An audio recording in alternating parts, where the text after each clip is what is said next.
નમસ્કાર, હું દીપલ. આપ જોઈ રહ્યા છો ગાંધીનગરની સૌપ્રથમ web news channel live Gandhinagar. તો આવો નિહાળીએ આજનું જીવતું ધબકતું ગાંધીનગર લાઈવ ગાંધીનગરની નજરે. સ્વચ્છતા પખવાડિયા કાર્યક્રમ અંતર્ગત રાષ્ટ્રીય સેવા યોજના ગુજરાત વિદ્યાપીઠ સાદરાના શારીરિક શિક્ષણ વિભાગની રાષ્ટ્રીય સેવા યોજના એકમના વિદ્યાર્થીઓએ 8 ઓગસ્ટ 2026ના રોજ સાદરા ટીબી આરોગ્ય કેન્દ્ર સાદરા ખાતે સ્વચ્છતા અને નો પ્લાસ્ટિક અભિયાનનું આયોજન કર્યું હતું, જ્યાં આશરે 50 કિલોગ્રામ પ્લાસ્ટિક એકત્રિત કરવામાં આવ્યું હતું અને તેનું યોગ્ય નિકાલ કરવામાં આવ્યું હતું. આ કાર્યક્રમમાં સાદરા ગુજરાત વિદ્યાપીઠના મુખ્ય તબીબી અધિકારી ડોક્ટર ધર્મેશ પટેલ અને સાદરા આરોગ્ય કેન્દ્રના તબીબી doctor Hinaben Vasava, doctor Niraliben Thakor, Shri Dilipsinh Zala, Rashtriya Seva Yojana program coordinator doctor Niraj Silavat અને program officer doctor Arvind Rami અને વિદ્યાર્થીઓ ઉપસ્થિત રહ્યા હતા.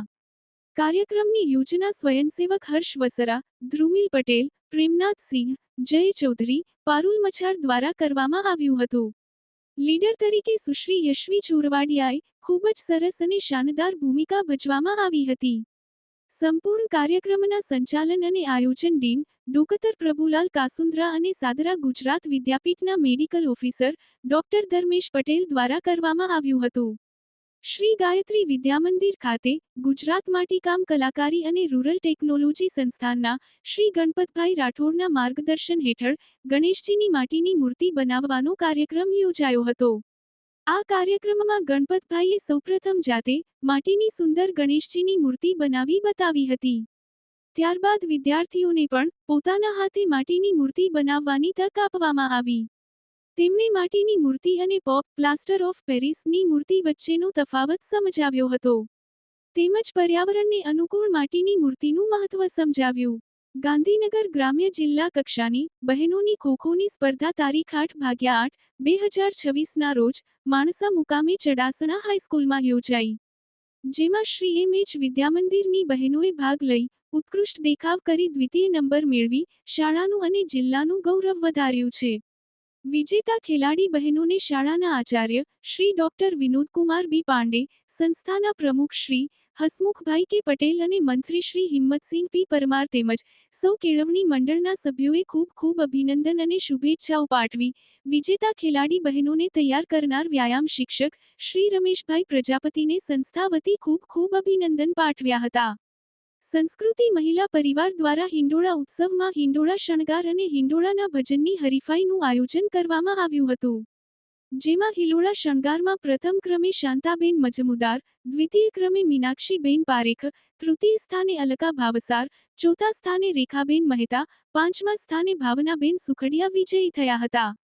જ્યારે હિંડોળા ભજનમાં પ્રથમ સોનલબેન દવે, બીજા સ્થાને રેખાબેન સુત્રિયા, ત્રીજા સ્થાને દર્શનાબેન સુત્રિયા, ચોથા સ્થાને અનિલાબેન માકડ વિજેતા થયા હતા.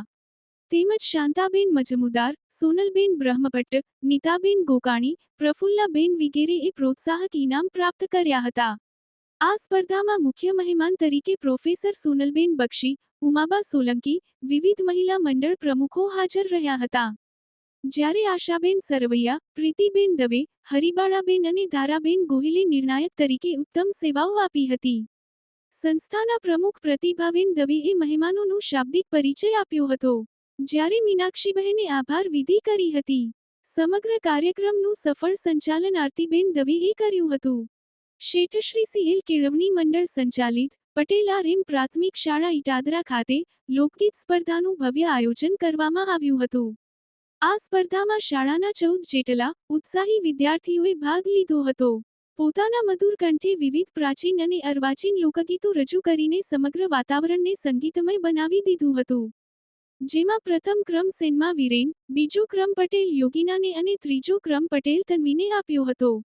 સ્પર્ધામાં ભાગ લેનાર તમામ બાળકો તેમજ વિજેતા થયેલા બાળ કલાકારોને શાળાના આચાર્યશ્રી તથા શાળા પરિવાર દ્વારા અભિનંદન પાઠવવામાં આવ્યા હતા. આ સમગ્ર કાર્યક્રમનું સંચાલન શાળાના શિક્ષક શ્રી સંજયભાઈ એસ ગઢવી દ્વારા કુશળતાપૂર્વક કરવામાં આવ્યું હતું. તો દર્શક મિત્રો, આપે અનુભવ્યો ગાંધીનગરનો ધબકાર. આપની આસપાસ બનતી આવી જ ઘટનાઓની જાણકારી અમારા સુધી પહોંચાડવા માટે સ્ક્રીન પર દર્શાવેલ નંબર પર વોટ્સએપ દ્વારા અથવા ઈમેલ આઈડી પર મેલ કરીને આપ અમારો સંપર્ક કરી શકો છો. ધન્યવાદ.